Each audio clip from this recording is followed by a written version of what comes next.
Hi everyone, జై శ్రీరామ్, జై భారత్. మీరు చూస్తే కొత్త బ్యాగ్ వచ్చేసింది. పాత బ్యాగ్ కన్నా చాలా పెద్ద బ్యాగ్ ఇది, కానీ పర్లేదు, అన్ని విధాలా కంఫర్టబుల్గా ఉంది. దీని ప్రైస్ వచ్చేసి 2000. నాకు సరిపోద్ది అనుకుంటున్నాను. మరి ప్యాకింగ్ అయితే అయిపోయింది, బయలుదేరడమే. వాళ్ళ డేట్ వచ్చేసి ఇవాళ డేటు సోమవారం, 9వ తారీఖు సోమవారం, మార్చి. ఓకే, స్టార్ట్ అవుతాను ఇప్పుడు నేను ఒక గంటలో. జై శ్రీరామ్.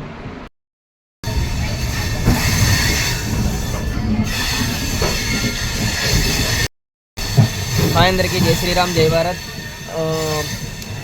నేను నగరి నుంచి బయలుదేరి చెన్నై షిప్ పోర్ట్ దాకా వచ్చాను. చెన్నై షిప్ పోర్ట్ దాకా ఒక 115 కిలోమీటర్లు అనమాట. నగరి నుంచి లిఫ్ట్ తీసుకుని వెళ్ళిన తర్వాత టికెట్ కౌంటర్ దగ్గరికి వెళ్ళి అడిగితే అక్కడేమో ఈ నెలలో అసలు షిప్పే లేదు అని చెప్పని అన్నారు. వచ్చే నెల కూడా ఉంటుందో ఉండదో తెలియదు అన్నారు అండమాన్కి.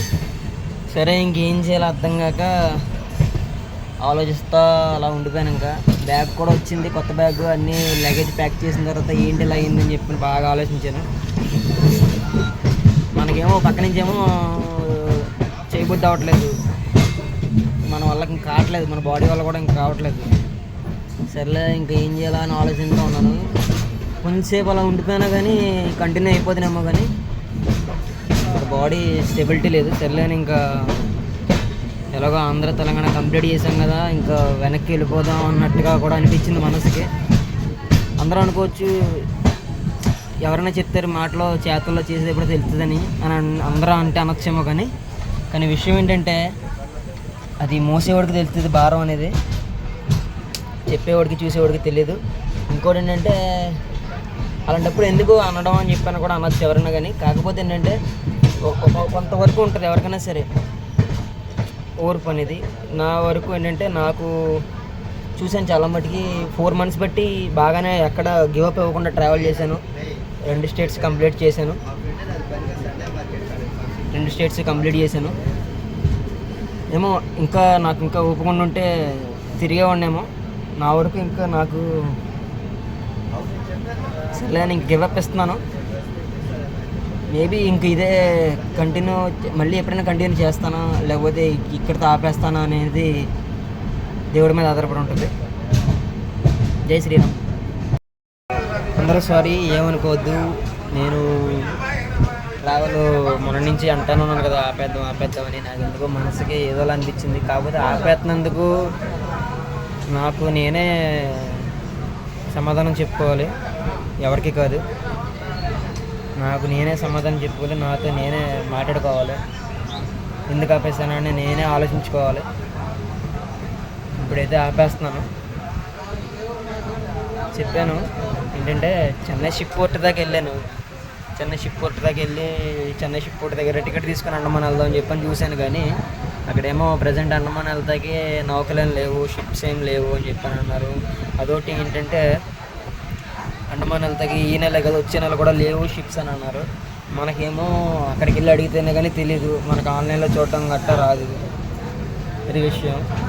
కాకపోతే ఇంకా తిరగాల్సినవి చాలా ఉన్నాయి. కానీ నాకు ఇంకా కొత్త బ్యాగ్ వచ్చింది, ప్లస్ దానికి మనీ కట్టాను. 2 రోజులు బట్టి రూమ్లో ఉన్నాను, దానికి మనీ ఖర్చు అయింది.